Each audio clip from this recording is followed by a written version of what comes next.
For short-term rentals, I've found some people self-manage if they have the time to do it. I've just found that as busy as we are, it's just easier for us to have a company that takes care of making sure maintenance is done and housekeeping is done. And I can't beat their marketing. They have a huge marketing engine that markets internationally and nationally to get people to our property. So that's been the best option for us.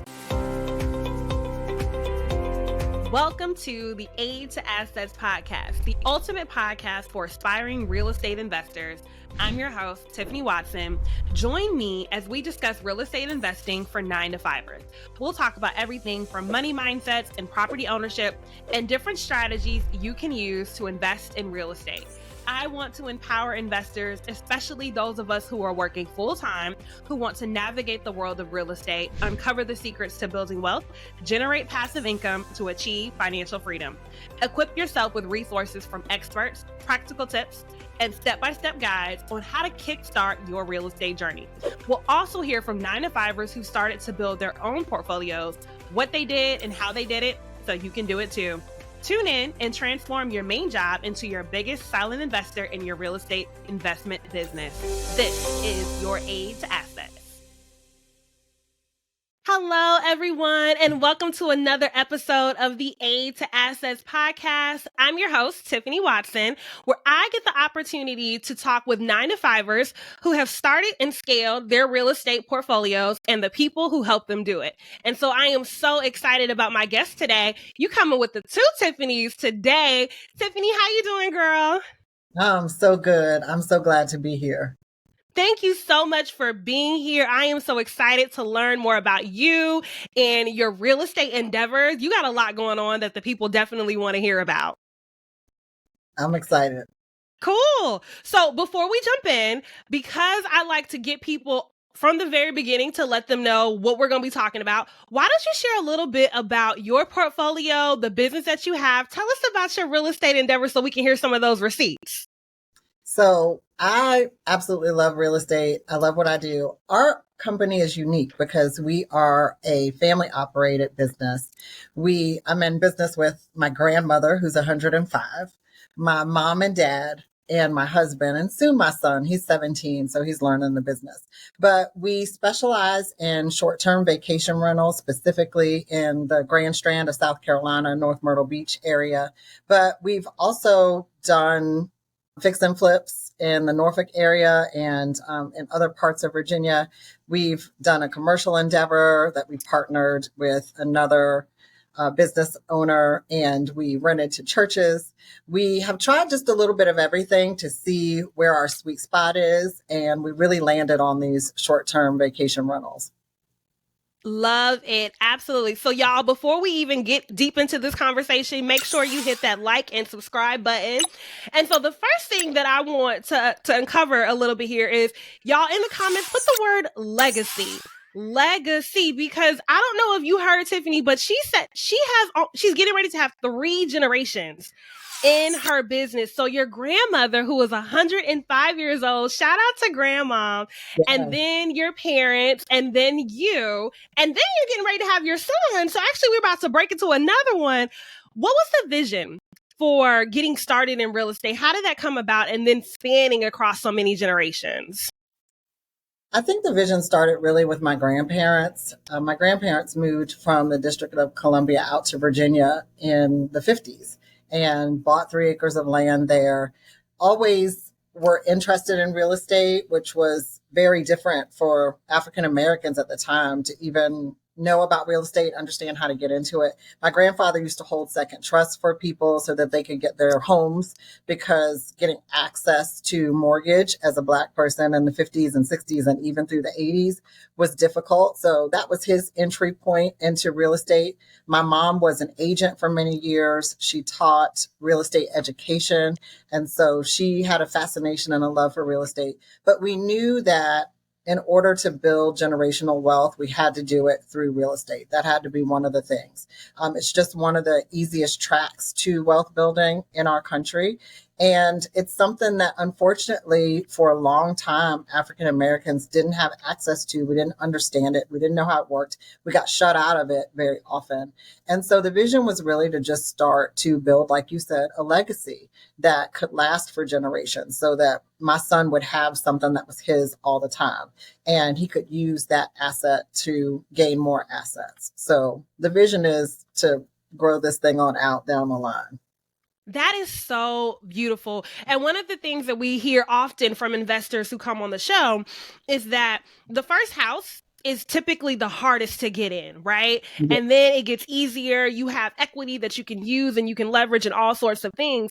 And so for so many of us, we are starting from scratch. We are starting at zero. And that is why legacy and generational wealth is so important, because you're not having to start at zero if you have something that you can pass down to your children. So I just love the vision that you have and the ways that which you all have been able to keep that going. So tell me about your first deal. You sound like you were in real estate. You were very familiar with it growing up. What got you the bug? I honestly started watching HGTV to be really honest. Like that's the go-to. I loved watching things transform. I think everything in my life has had to do with transformation, whether it was teaching school or doing fitness or doing these houses and condos. And so that was one of the catalysts for wanting to get into real estate investing. We always wanted to have a place of our own, a second home in North Myrtle Beach. I had been going there since I was 8 years old. I'm 47 now. It is a home away from home, and we were renting. And we always go as a big family. So we do everything as a big family. Those 4 generations, we do all of it together. So we had been renting for so long, and the rent was getting astronomical for 1 week. And we just really said, it doesn't make sense for us to continue to give this money to somebody else. If we're going to come here every year, we may as well buy our own property and then we can make money off of it. We can rent it out while we're not there, the same way we were renting from other people. So it was really, number one, to have a space where our family could go and get away and escape. But also, again, legacy, having something I could pass down to my son, but also having a place that would make money for us while we were at home away from our vacation spot. So that was our first property. And we purchased that actually by leveraging that 3 acres that my grandfather bought in the 50s. He kept it all those years and we ended up selling it. So think about what real estate in the DC area cost in the 1950s and what it costs in the 2000s. Right. So it was worth quite a bit. And so we were able to buy property and build our forever home where those 4 generations live together. I told you we do everything together. And then we took a portion of that money to buy that rental property. Wow, that is so very cool. And so it shows too the different opportunities that are available to people, because we talk a lot about buying, because for many of us, we are at the beginning parts of our journey, but also seeing what your grandfather was able to leave for y'all to give you options of what you wanted to do. And so that's so good to be thinking about the end of how do you want this. For people, I have some listeners, they're like, well, Tiffany, I don't have kids. That's cool. Then that means that you just have this for you and you can decide if you want to sell it and live off of it or whatever. And so there's a lot of opportunity there. Now, you mentioned that you all were in the DMV area, but the condo is in Myrtle Beach. So you are managing this short-term rental. Do you have a property manager or do you do it from a distance? Tell us about that. Yes. Oddly enough, most of our real estate endeavors have been remote. We do a lot of business out of state or in state, but far away from us, 2-3 hours away. But we do have a management company. We've gone through a couple of management companies to find one that's a better fit. I think they all have their things, but so far this one has been the best fit. And for short-term rentals, I've found some people self-manage if they have the time to do it. I've just found that as busy as we are, it's just easier for us to have a company that takes care of making sure maintenance is done and housekeeping is done. And I can't beat their marketing. They have a huge marketing engine that markets internationally and nationally to get people to our property. So that's been the best option for us. I love that. So benefits of having that property management sounds like, one, someone is on call there to take care of that maintenance for you, and they're going to market for you. So a lot of people, when they first get started, they solely rely on Airbnb. But Mhm. Airbnb has 1,000,001 other units on there. And so making sure that you are still, this is truly a business. And so you are marketing your business as well to maximize. But then just to give you that peace of mind, so that way you're not getting the phone calls or responding to client messages or things like that. You're able to delegate that to someone else. So Absolutely. And that you mentioned, management company, they also market on those sites too, on the Airbnbs, on the VRBOs. So you're kind of hitting everything from all the angles. And we wouldn't have the time to do that or the resources. So for a percentage of your rental, they take care of all that. So it's a good investment. absolutely.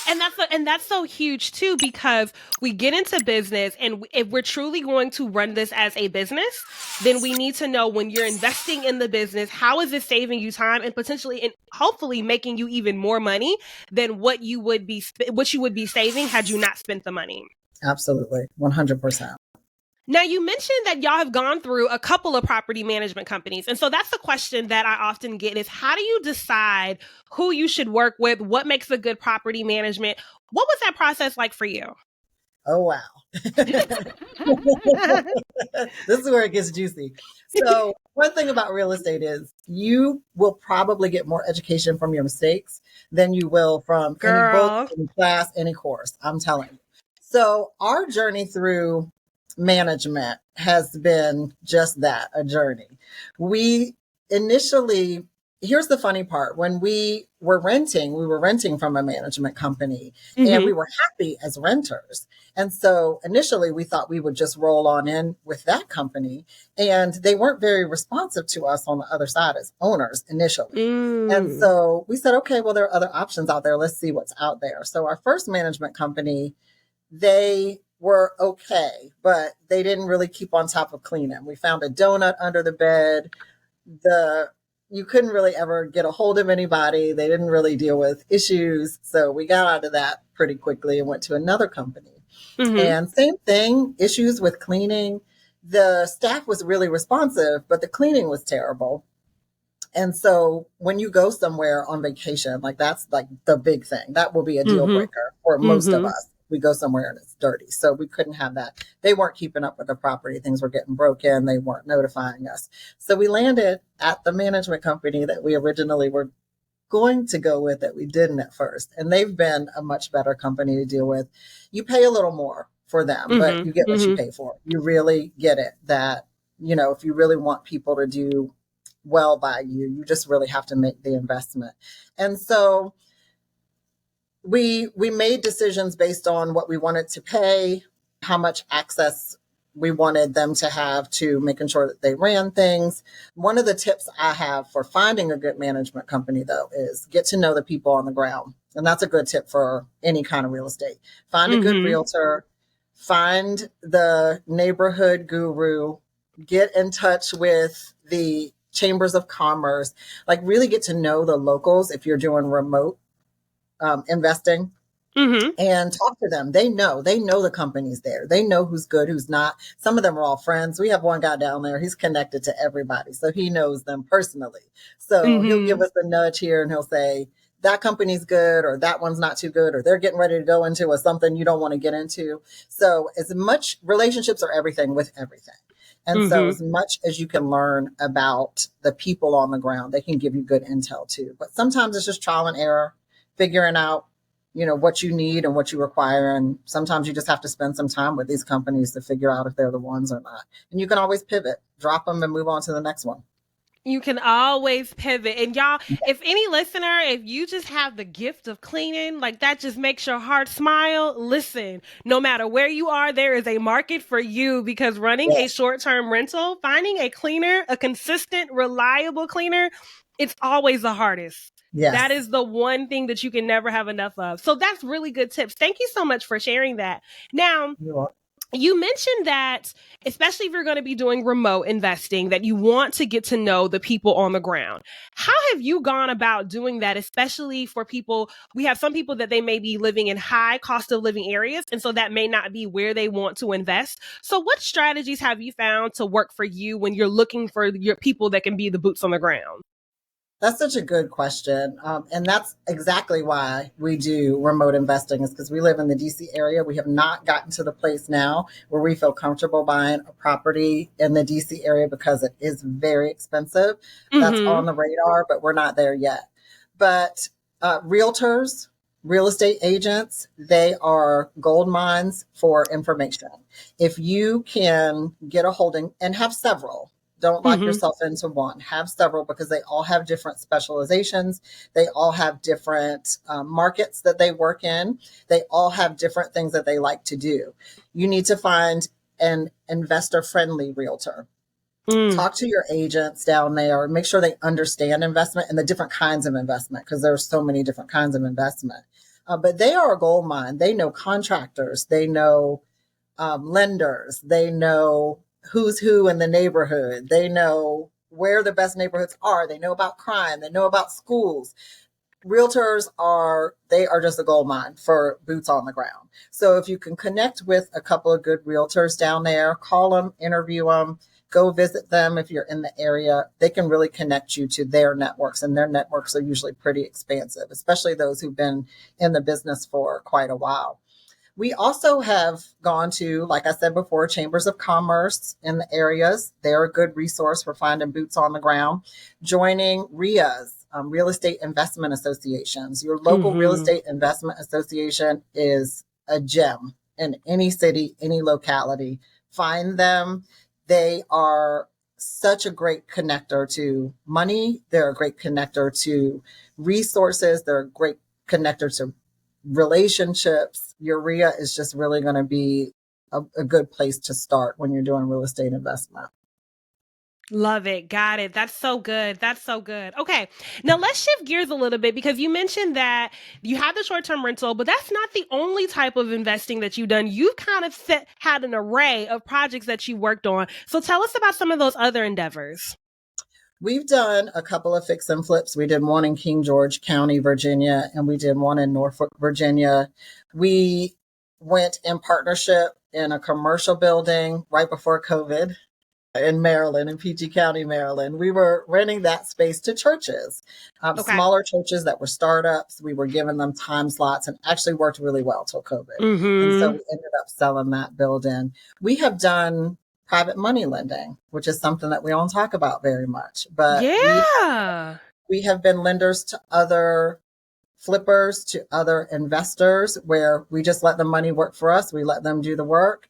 We give them the capital they need to be able to do their projects, and we get back our money plus anywhere from 10 to 15% return. You can't get that at the bank. And Right. so Right. we've Right. done that kind of investment, which is something that you can get into if you don't want to, flip houses, or you don't want to do the heavy lifting of renting. You can lend to people if you have money, and they'll do all the work, and they'll bring you back your 15% or your 12% or your 10%. I like 10. So I like 10 as an investor. Right. As Right. someone Absolutely. who flips and buys, as a lender, I like 15, but you work those things out. So we've just explored. We've been fortunate to be a part of a real estate investment coaching group, and that has really opened our eyes to options and given us Mm-hmm. quite a bit of education. And so we've tried a little bit of everything before we landed on our sweet spot.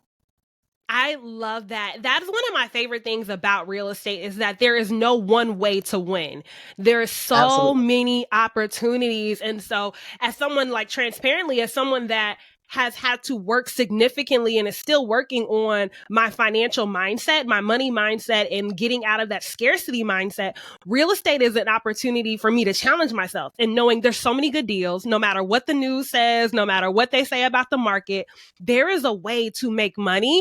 You just have to pick one, choose, and then figure out as you go, because there's always going to be something that goes wrong whenever you're doing it's the Absolutely. problem solving and the critical thinking skills. I like the challenge. when I am in it. And so let's talk a little bit more about each of the ones that you just mentioned. So first with the fix and flips. So 2 fix and flips under your belt. How is that process of renovating a property? The first time we did it with very little education. Okay. We had gone to a seminar and we got lots of good information. It was one of those 2-day seminars. We got a lot of good information, but in retrospect, we know we didn't know anything. And so fortunately, we made money. We made a profit. We designed well. My mom's really the designer of the family.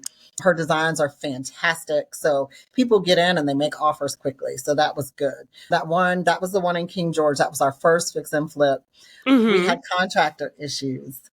We had a contractor who bit off more than he could chew. So things took a little longer than we expected. But all in all, that one went really well. The one in Norfolk was a whole different story. Okay. We had a contractor issues. Here are the mistakes and the lessons that you learn.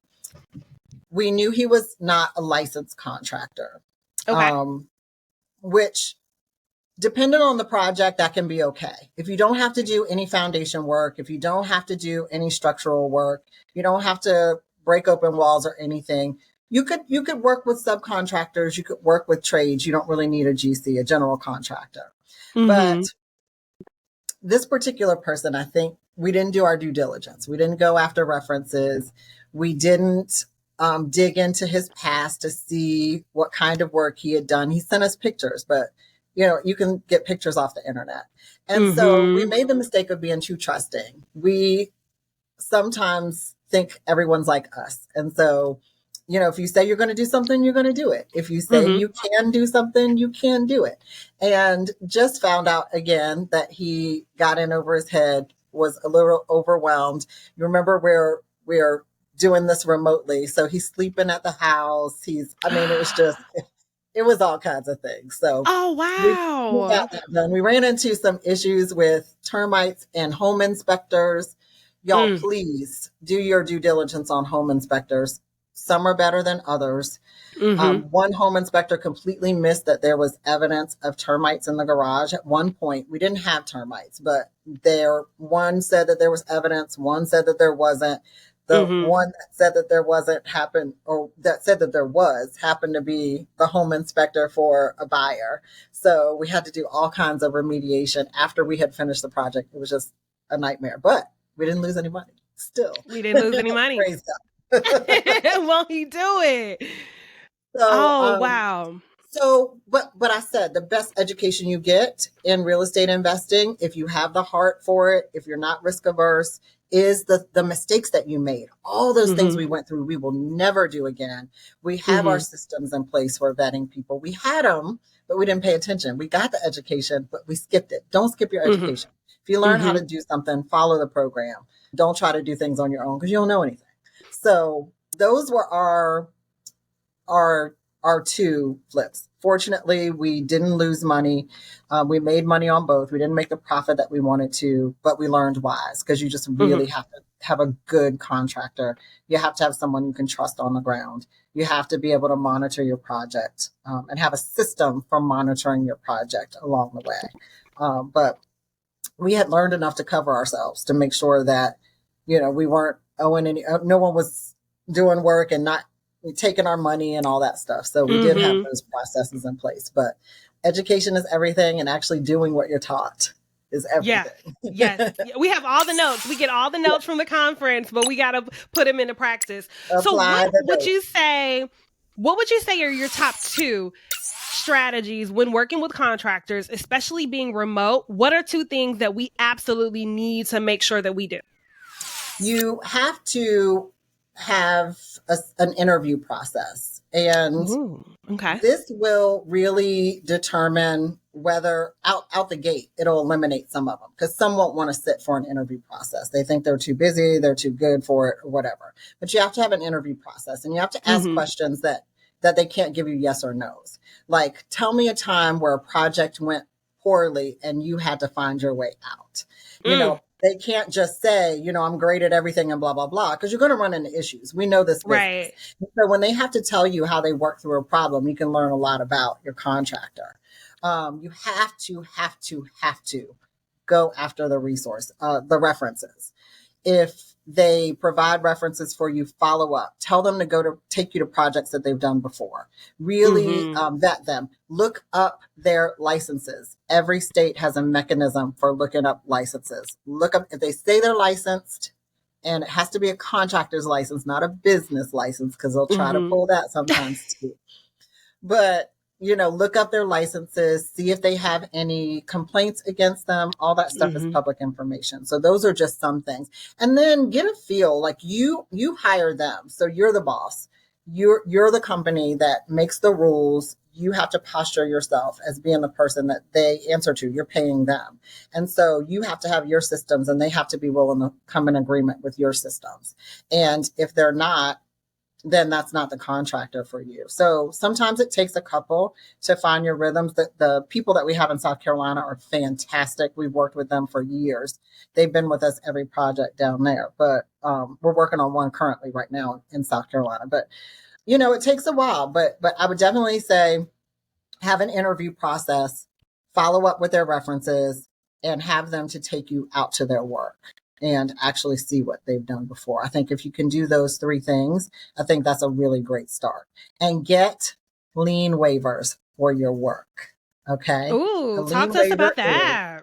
A lien waiver is that once the job is completed and they've been paid, or they're getting ready to get paid, you have them sign a waiver that says that they finished the job and they got paid for what was expected, so that they can't come back and put a lien on your property, because they will do that sometimes if they're not people of integrity.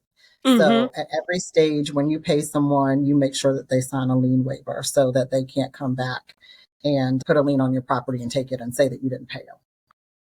That is so good. One, the HR manager in me is like, I absolutely love this, because once again, we have to position ourselves as a business. And so with any business, you have to have the interview process in order to get the job. And so sometimes we think that this is going to be different, but we are starting real estate companies. We are running real estate companies. And so every employee that you hire needs to interview, needs to have references checked, make sure that they have the credentials that they say they have. So that is such a good tip. And that lien waiver, I never even thought of that, because folks will put a lien on your house. And then when you try, especially if you're fixing and flipping, when you try to go sell, you can't always sell if that lien is on there. And so that's going to be very impactful. So that is huge. The lien waiver is really, really good. And I'm sure online you can find all types of examples for lien waivers and stuff like that. So it doesn't have to be something super complicated. You can have your attorney look over, which makes it really easy. Absolutely. And that's one of the benefits too of joining a real estate investment association, a RIA, is that a lot of times they have those documents there too that they share in communities. So that's another benefit of joining a community that is involved in real estate investment. And then also one more thing about contractors, it's okay to ask about their values and to talk about your personal qualities, just like, again, with any other job. You have to know if your values align. If you're a person that values punctuality, if you're a person that values a clean job site, if you're a person that values integrity, you have to talk to your people about that. It's okay to ask your contractors, what are your thoughts about integrity? What are your thoughts about punctuality? How do you handle a job site? How do you keep a job site clean? Do you clean up every day after work? Do you clean up once a week? Do you allow smoking on the premises? Because we don't. You have to talk about these types of things also. Get involved in who they are also, because you're going to be working with them for, weeks, months at a time. You want to make sure they're people that you can deal with. Love that. Such great tips. I hope y'all are taking notes, because contractors, for any real estate investor, they will tell you contractors can really make or break your business. And so these are such great tips that Tiffany is sharing. So you mentioned the communities, and so the RIAs, but you also mentioned that you joined a real estate coaching group as well. And so there's a lot of talk on the internet right now. There's so many groups and masterminds and that sort of thing. Talk to us a little bit about how you vetted your group and what made you decide that this was the one you wanted to join. Hey y'all, Tiffany here. Are you looking to purchase or sell real estate? As you know, I'm your aid to assets and I want to help you with all of your real estate endeavors. Whether you're local here like me in the Fayetteville, North Carolina area, I can then help you purchase or sell your next property. If you're looking to purchase or sell outside of North Carolina, let me know too. I can still help you.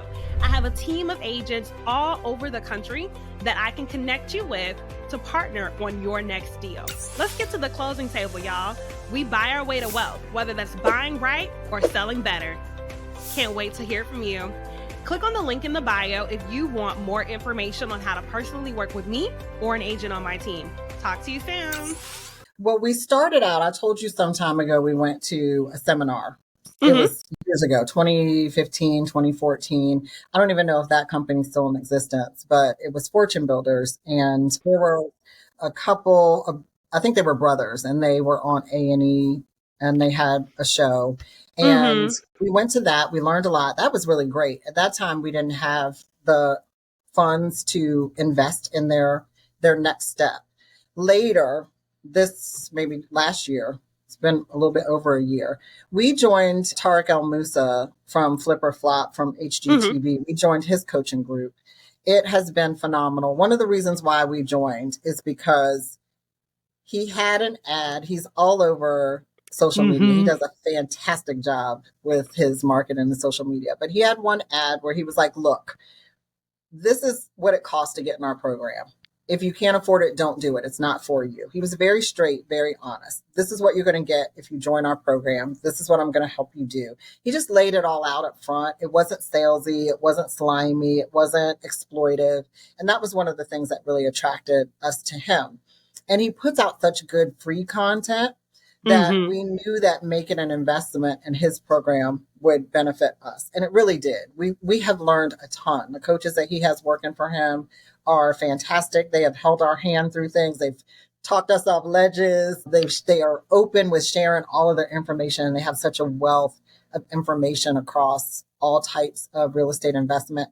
They share documents. They have speakers come in. He's connected with Pace Morby and Jamil Damji and all these other investors who are fantastic. So I would definitely, if you can, get into some kind of education program. It doesn't have to be the big ticket, $10,000, $25,000 programs, although if you can afford it, do that. But there's so much information, even on YouTube, from reputable people who give out such good content. But get in a RIA, you'll get education there, and join a coaching group of some sort. And do your vetting. See what kind of real estate investing you think you might want to do, and go for coaches that do that type of investment. Some do multifamily investing. Some just do fix and flip. Some do a variety. But do your due diligence, figure out what you want to do, and see who you vibe with. It's just really important to figure out who you vibe with, who you learn best from, how you learn. Those are things that are important when you're looking for coaches. Absolutely. That is, and those are such good points, because just as we talked about the people that we're going to be hiring into our business, essentially you're hiring a coach as well. So this is another employee. And so you should be making sure that you're getting the value that you need. And so I talk a lot about looking at, when you're thinking about a mentor or a coach or a mastermind or any of these programs, what are the goals that you want to achieve by going through any program? What is it that you are trying to do? And has that person done it and then also done it for others? Because now, especially in this digital space, there's so many people that are talking about things, but a lot of them are getting paid to be speakers and not getting paid to do the things that they are actually speaking about. And so it is so critical for us to vet who we are investing in, and knowing that, like Tiffany mentioned, they have a lot of free content. And so are you getting value from the free content that they are putting out before you go behind the paywall to give you a taste of what you may be in store for if you were to decide to join? And then talk to us now, because we hear a lot about, the big names and things like that. I'm curious, the peers in these groups and the value that you have found from just meeting other people that are embarking on the same journey that you are. That is such a great question. When we joined this group, it's a national group. I have a thing for national coaching groups. Girl, But don't we? national, international, we love them. We love people. But we have found that getting in community from the larger group down to your smaller groups, we in Targ's group, we've connected with the other investors who are in the group from the DMV, from the DC area. And we have group meetings and we have gotten into partnerships with each other and helped each other out. We meet once every other month or so. And we talk through some of the issues that we're having. We share resources. We cheer each other on.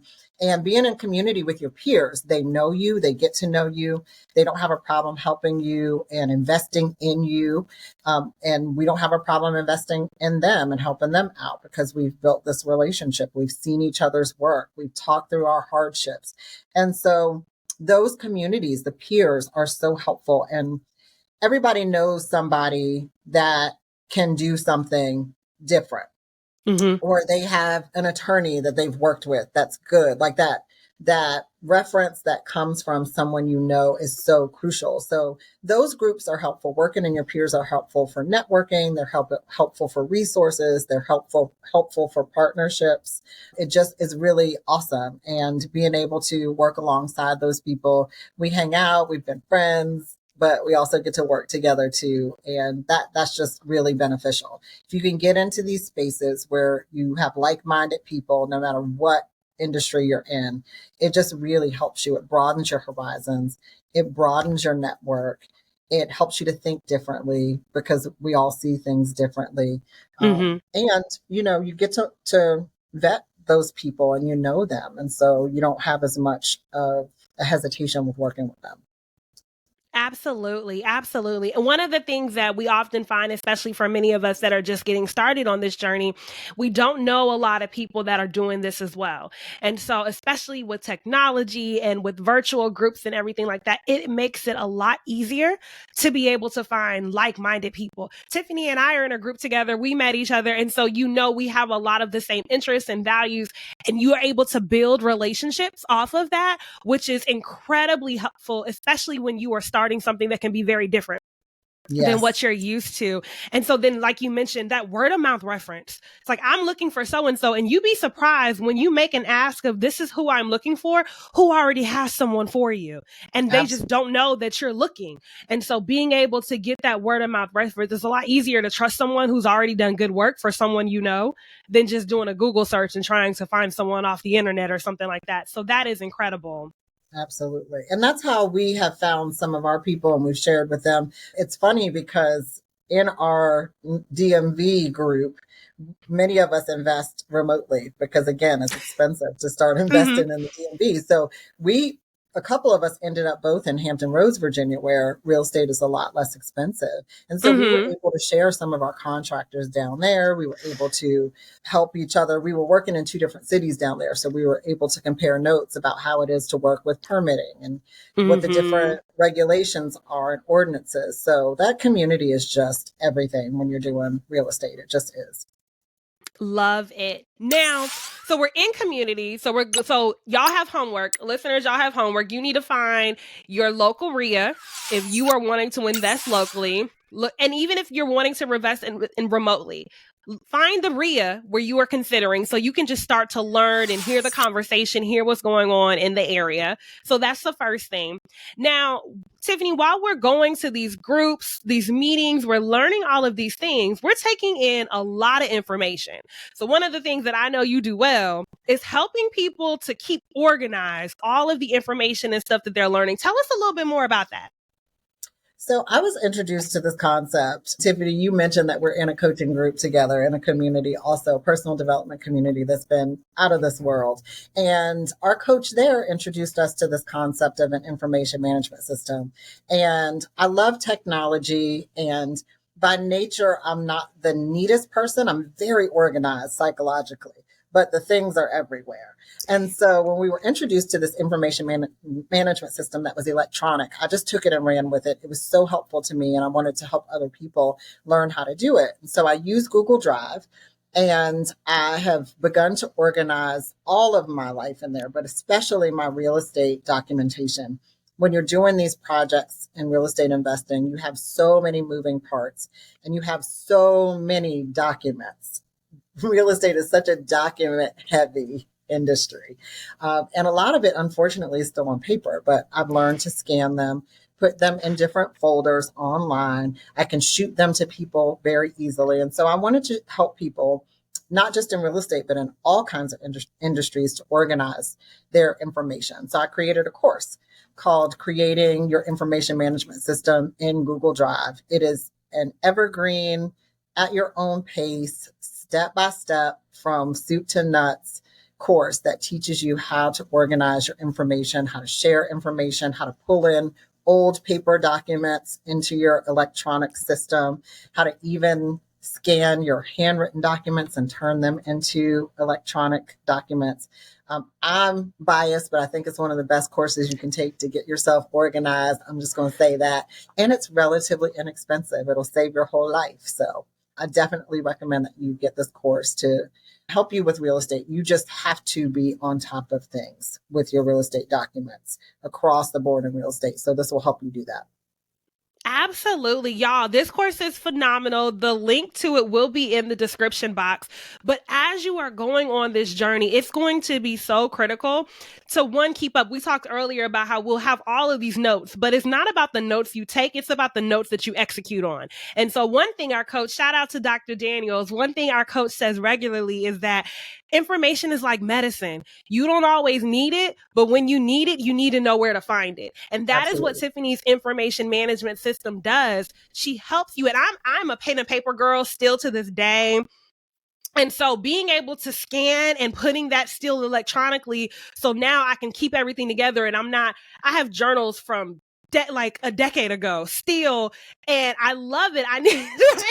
So I like the process of sitting down and writing, but that's not always conducive to my life when I'm on the go, and I'm not going to take notes because I don't have my notebook. That just doesn't make sense. And so having an electronic information management system, especially in this day and age and at the rate and speed in which we are getting information, it's so helpful. The search feature is my favorite. I can just look up a keyword to figure out what it is that I need, and can send it off quickly. It makes a huge, huge difference. So I highly recommend you all to tap in with that, hit the link in the bio, so that way you are able to get Tiffany's program. It will help you tremendously, not just in real estate, but in general. We have so much information coming at us regularly. This is a game changer for sure. Absolutely. Cool. Okay, so now I want to talk two more things. First, about private money lending, because we've heard about that a little bit on the show. I'm actually now in my first private money lending opportunity. So that's really cool, because I was someone as well that didn't realize I could actually do that. Whenever we think about lending and finances, our mind usually tends to go straight to the banks. But we can be the bank. And so tell us a little bit more about private money lending. People who aren't as familiar, tell them what it is, and then how you are able to do that for other people. So we found out about private money lending from someone who is a broker for more or less. And he knows all kinds of investors. And so he really was the person that connected us to investors. So what private money lending is if you have money that is in the bank making 0.5% or, 0.075% interest, it's not really working for you. As a matter of fact, by the time they charge whatever fees they're going to charge, you probably eat up that interest that they were giving you anyway. So private money lending is a way that you can take that money. You can lend it to a real estate investor, either someone who's doing fix or flip or buy and hold, who is trying to put equity into a buy and hold property. And they might hold your money for 6 months, 9 months, 12 months, up to 24 months at a rate that's much higher than what the bank can do. A while back, the rates had gotten down to maybe 8%, 8 to 10%, because all money was cheap. So it's gone up to about between 10 and 12% now. If you don't have as much experience, or your investor that you're lending to doesn't have as much experience, you can go all the way up to 15%. but they'll take that money, they do their project. You do everything through escrow so that your money's protected. Your investment is real estate protected as well. And so if they don't pay you back, then you get to foreclose on that property. And so you can recoup your money. It's a relatively low risk way to invest in real estate because you can go through the process of, and no one wants that to happen, but as a last resort, you can foreclose on a property if they don't give you your money back. And so it's a secure way to invest. Again, you always have to vet the people that you're lending to and make sure that the property is legit and that it's a good deal. You have to be able to analyze the deal and make sure that they're going to make money, and they have to be able to present that to you. Someone who is a good real estate investment should be able to give you a good presentation about how your money's going to work, where it's going to go, what the neighborhood is like, what kind of investment they're expecting, why they're expecting it, who they're working with, how it's insured. They should be able to lay all that out to you if they're asking you for your investment. It is such a good way if you have, $300,000, $100,000, $50,000 sitting around in your IRA or in a savings account that's just sitting there. You can get a self-directed IRA and you can take that money and invest it in real estate. And so there are a lot of ways that you can use your money and have it work for you. But private money lending has just been good for us when we're not working on a particular project and we're not using that money. We can put it to work and help somebody else to make their money. And then we get that return back on that investment. So if you have money, we'll take it and use it for you. Yes. Yes. There are always investors looking for capital. Yeah. They're all, and so one of the things that I hear people, and I want people to hear you because you can be on both ends. If you are at a point where you are not yet ready to take on your own project, but you have some money that you've been saving to the side that you want to make more money than what you would be getting at the bank, then this is a good way. And you can decide on what project you want to do based on how long you're willing to give it out. And you'll make better returns than what you would if the money was just sitting there. I know I am a person, we talked about me and my scarcity mindset. I am a person who used to really just get a dopamine hit of being able to log into my bank account and see that money sitting there, not realizing that money is actually losing money. Depending on who you bank with, they may charge you $10, $30 a month just to have your bank account. That is not comparable to the interest that they're paying you back. So this is a great way to be able to do that. And then on the flip side, if you have a deal and you need capital, you don't actually need capital. You just need to tell people what you're working on, because there are people who could potentially be private money lenders. This is a thing that will invest on your deal. But like Tiffany mentioned, it's the way that you're able to present and communicate the deal and what you're going to do, why you're passionate about this deal, how this is going to work. This is a great way to build that as well. And that way you don't have to put all of your money into the project yourself. Absolutely. It's a win-win. I mean, it's just such a good way to support someone in getting their projects done. And, people who get money from private money lenders, it's not because they don't have it very often. It's because sometimes they're working on several projects and they don't want to use all their own money to do all these projects. So it's a great way for the actual person who's working on the project, the company that's working on the project, to get funded. It's a great way to use that money and let that money work for you. That is just sitting in the bank, not making any money. I'm not going to get on my rant about banks, but go. When I learned about this, when our family learned about this, to us, it was just a no-brainer. If you can get 15% back on your money or 10% back on, even 10%, even 8%, because the bank's not giving you 1%. So if you can get 8, 10, 12% on your money fast, because a lot of times when you invest in things like the stock market, which I believe in, but it's a long-term strategy, you're not getting that money back quickly. If you really want the stock to work for you, you got to invest in that for a long period of time, or you got to hit while the iron's hot, and you just never know when that's going to be. But with something like this, it's a lot more predictable. It's a lot easier to do. You know what you're getting back. You know when you're getting it back. And again, your deal is real estate secured. So it's not like, you can lose. There's some risk. There's risk in everything in real estate. But to me, this is one of the most minimally risky ways to invest your money. For sure. For sure. Okay. So before we wrap up, I want to ask, you talked about the legacy and the generation. So you mentioned that I believe it's your mom that has the amazing decorating skills. And so that helps. So when you thought about how you were putting your family together and you all were going to be a part of this business, I can hear some people like, I don't know about working with family. Tell us about how that process works. What do you all bring to the table to make this a fruitful business? That is such a great question. And living with family and working with family is not for punks. I'm just going to put that out there. Takes a lot of heart and a lot of strategy. Definitely talk through everything. The way we delineated responsibilities in the business was really through exploring what we felt like our strengths are. I didn't know it, but I really loved construction.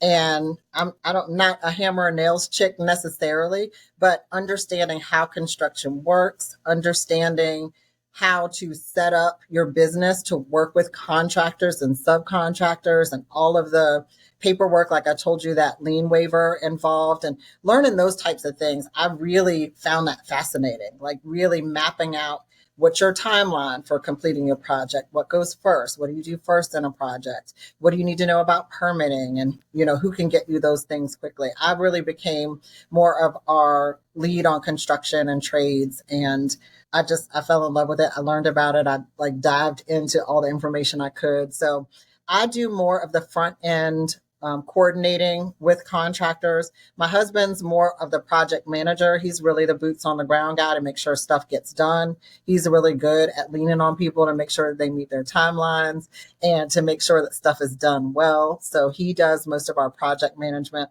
My dad really works on the back end, making sure that we're staying on budget, making sure that we're paying all the bills that we need to, because you do have holding costs when you're working on projects. So he makes sure that all those things are done. I'm also really the person, because I'm the information management system girl. So I'm the one that's, if we're working with a hard money lender, they require a lot of documents to make sure things are being done. So I'm the person that manages all those documents and gets them to the hard money lender so we can get our reimbursements. Grandma just cheers us on. She's like, I'm old and y'all handle this and just bring me my money back. So I appreciate that. So we all are still learning each other in the business. My mom, not only is she a great designer, she has such vision. She really mapped out the plan for our house that we live in. She drew it on graph paper and gave it to an architect, and he built it. And we live in what was in so cool. But she's really gifted at seeing what will not only look pretty, but create an atmosphere for our guests, especially in the short-term rental. So we just have been sniffing out what we feel like are our strengths. Sometimes we have to shift roles depending on what's going on. They're getting ready to all get in a car and go down to South Carolina this week to finish up a project that we're working on there. So I'm at home. I got grandma and son duty. So we all kind of just make sure that we look at what's going on at any given time and we share responsibilities. That sounds like y'all have such a well-oiled machine, and that way you can leverage everyone in order to have an awesome profits, but as well as a business together. So that's really, really cool. What's one piece of advice that you would give someone who wants to start a family business like this? My biggest advice would be to communicate well about what everyone expects, what everyone can contribute, what everyone's role is. And you have to make sure that you create a boundary between the business life and the family life. It is so important. We designate time just to talk about business. We designate time just to be family. And we try our hardest. You can't always keep that boundary because things happen in real estate. You have to move quickly and make decisions. But for the most part, we really try to make sure that we, even in how we address each other, I was raised old school. You don't call people older than you by their first name without putting a handle on it. But in our business, when we present to the public, my mother and I, my father and I, my husband and I, we're all business partners. So we put those family titles, those familial titles aside. And when I work with my mother, she's Velma. And that's what we project out to the public, so that people will try to play you if they think you're family members in business. Well, I talked Mm-hmm. to your wife and she said, no, you talked to Mm-hmm. Tiffany. Her role says blah, blah, blah. So I know. So you just have to be really strategic about how you're going to operate and even how you're Mm-hmm. going to communicate to each other and to the public. And you have to be willing to be flexible and adjust as you learn and grow through the family. And because we're family things are going to come up. So you Mm-hmm. have to learn how to manage that and have a pre-plan for what's going to happen, like this week. What's going to happen if three of us have to go, and who's going to take care of things back home. So it takes a lot of communication. We have family meetings, we have business meetings, Mm-hmm. and we just make sure that we communicate constantly about what's going on and make adjustments as we need to. Wonderful. That is so good. I hope y'all have been taking notes. Tiffany has been dropping y'all all kind of game. Ma'am, it has been so wonderful to have you on the show. Thank you again. Tell the people where they can find you if they want to reach out, all that fun stuff. So our company is GMS Property Solutions. So you can find us on Instagram at GMS Properties LLC. You can find me personally at Tiffany D Santana on Instagram. On Facebook, you can look us up on Facebook, GMS Property Solutions. You'll find our page there. And our website is gmspropertysolutions.com. Amazing. And all of those handles and links will be in the description box, as well as Tiffany's information management system course. Y'all definitely go get that and save yourself the headache of trying to learn all this stuff and then not knowing where your notes are. And Yes. so, Tiffany, again, just thank you so much. We really, really appreciate you. And thank you so much for the value that you have brought for us today. Thank you so much for having me. I really enjoyed being with you today. Yes, I'm glad. Well, y'all, this was another episode of Aid to Assets. We'll see you at the closing table. Thank you for tuning in to another insightful episode of Aid to Assets. Remember, your journey from 9-to-5er to successful real estate investor is within reach. Keep learning, keep growing, and keep investing in your future. If you'd like to know more, connect with me on Instagram at Aid to Assets. Don't forget to subscribe, rate, and leave a review. Until next time, happy investing.